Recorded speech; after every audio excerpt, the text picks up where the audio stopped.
Hey everyone, it's Tico, and today's tarot tutorial is going to be covering using spreads in a tarot reading. This is the last lesson really focused on doing an actual tarot reading before we kind of delve deeper into the symbolisms of the card systems. So what I'm going to kind of cover or talk about is, first of all, my personal beliefs on spreads and using spreads, and then I'm also going to and maybe some kind of techniques and how I use them. And then I'm going to talk about or just go over some sample spreads. So if you're following along in your guide that hopefully you downloaded, the link is down below. It's a free guide. That's kind of what I'm going to be using as my note sheet here, so feel free to take any notes. All right, so there is one way, actually, it's funny, we're talking about spreads, but I'm going to talk about one common way to not read with spreads. Let's start with that first.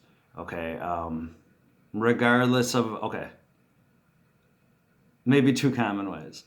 All right, so the two common ways to not read with spreads is what I would call a narrative story reading, and then we could also talk about a psychic reading. I kind of mentioned those at the very beginning about a little bit different styles of reading tarot. So like a story reading would be, you pull one card. All right, there's a guy up on that mountain fighting. There's another card. And then there's another card. These aren't shuffled, by the way. This is not a reading, right? And then you would take the pictures and you would identify this maybe with your querent, and you would literally use the visual storytelling to tell a story that's a narrative progression about something, like their particular question or whatever, story in their life, okay? So that's one way. The other way might just be like, let's say if someone is doing a psychic reading and they're like, I want to speak to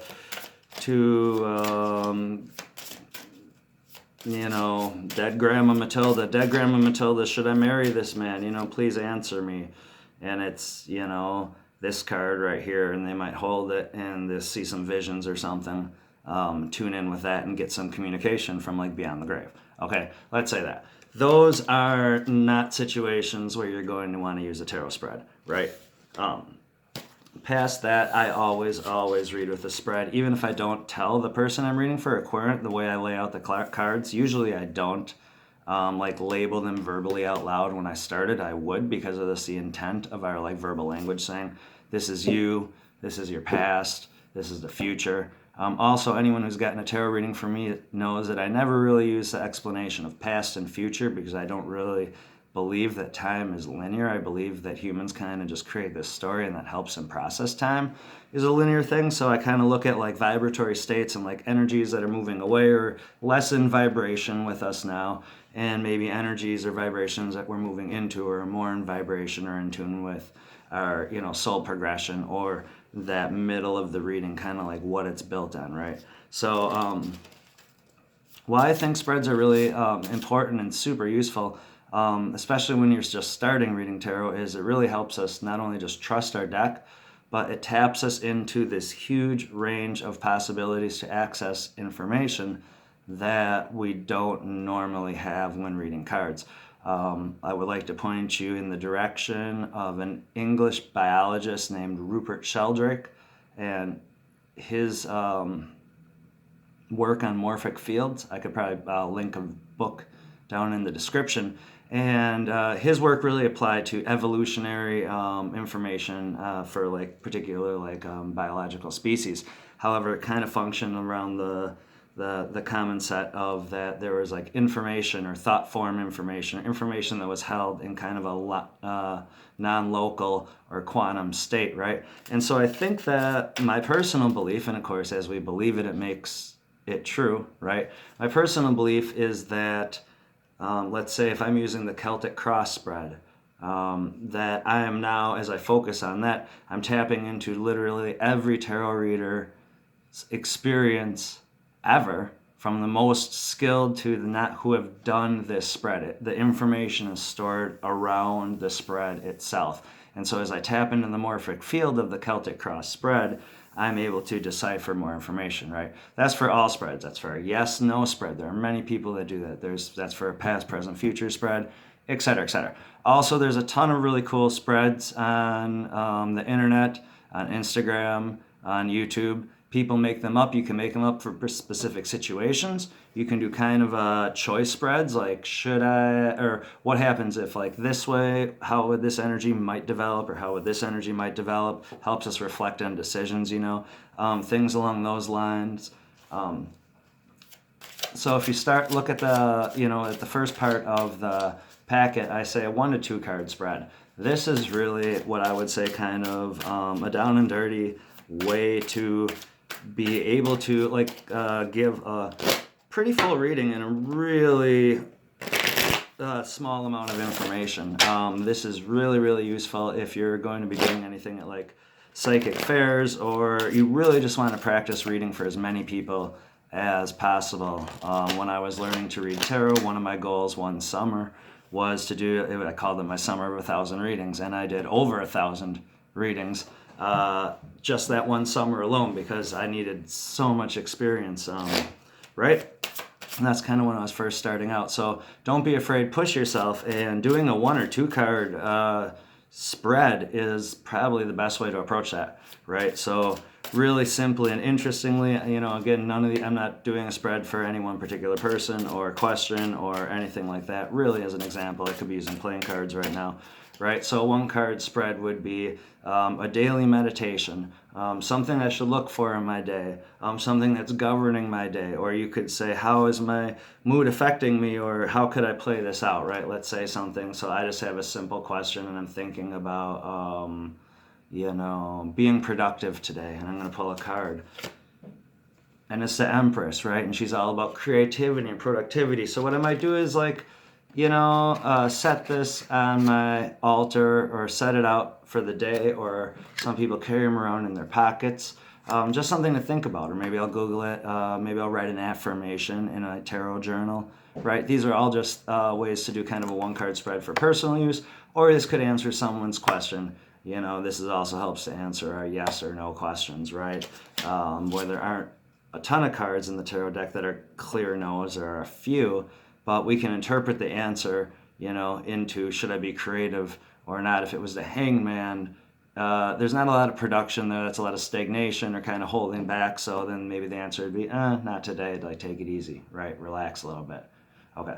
Anyways, so that's like a 1 card guidance or reflection reading. And then what I always do, and it's down at the bottom, crossing for more information. I always cross a card. And I'll explain that why. Because, okay, so, 10 of Wands, might have a lot of projects going on today, Tico, and it might take some energy out of you, but you're going to get them done, right? But I want to cross that, and I'll explain why, right? So now I'm going to cross that with the Knight of Cups. Okay, so whenever you have a cross, this is the way I look at it. I look at this really simply in the sense of physics, like wavelength states interacting, right? Kind of when you're looking at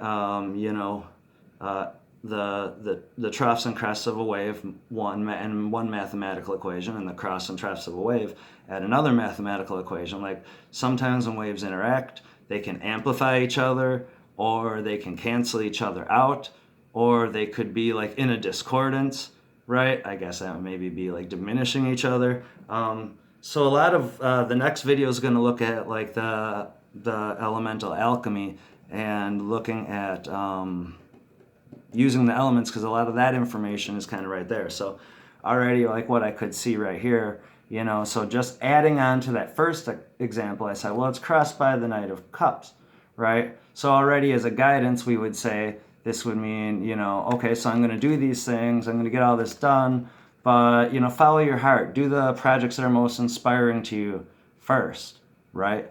Okay, so that's one way, but now I also want to look at fire and water are actually opposites on the elemental scale, and we'll talk about that, I believe, in the next tarot tutorial, right? So this might even be a clash. There's a lot of things you need to get done, and not all of them are going to be,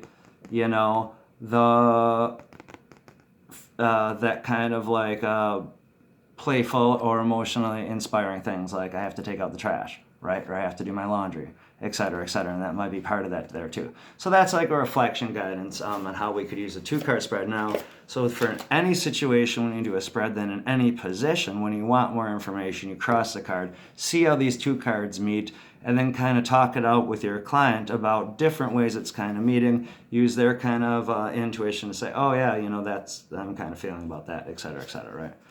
So then the next 3 spreads really that I have pictures on there, really just sample go-to spreads. I did not include the Celtic Cross. That's kind of from my experience, its own whole thing. It's a different thing. If that's something that people would be interested in having a standalone video going more in depth on the Celtic Cross and using it and et cetera, what that means on that spread, you can leave the comments below and I'll make that. If there isn't really demand on that, I'm sure that information exists out there. I probably won't address that.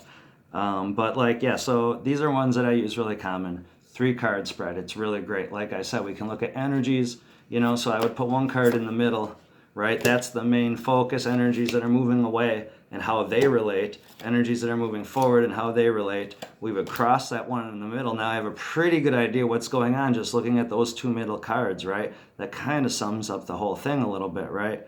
And then looking at that theme, how those future cards and that past card, for lack of a better term, can play itself out, right? For the 5-card spread, it's a little more advanced in the sense of when the situation in the background. So the situation might be what's happening on the material plane in front of you, the background being like past energetic influences, some of these energetic building blocks that are creating the situation. Then you have the present. Then what I really like about the 5-card spread is you have this awesome place that says like a guidance. So this really gives people a clear guidance spot. And then an outcome or possible resolution. Again, crossing any one of these. Let's say that guidance isn't really clear. They want even more of that into like really specific detail. Well, I'd cross that card, right? And maybe just that card. So now this is a 6-card spread. Remember, you don't want to just bombard your clients or yourself with so many cards and so much information. Smaller tends to be better. Start with the 2-card reading, I would say. And you can do that anywhere with literally anyone, right? And you can practice on yourself. You can even read it in news stories. I don't find that really effective so much, except for maybe stretching the imagination or stretching some of your own like intuitive or psychic powers, feeling into a situation, right? And then the 7-card spread is basically the 5-card spread, but it's also inserting more information about that present, right? So it's kind of combining the 3-card and the 5-card spread into a 7-card spread. There's also a really funny spread, I think it's on Instagram, that I encourage you to look up, called the WTF spread. I think that one's hilarious. Never used it, but anyways, you kind of get the idea. I think spreads are important. It gives us a little framework. We're not just pulling cards. Again, start small, build tall, and blessings on your tarot journey.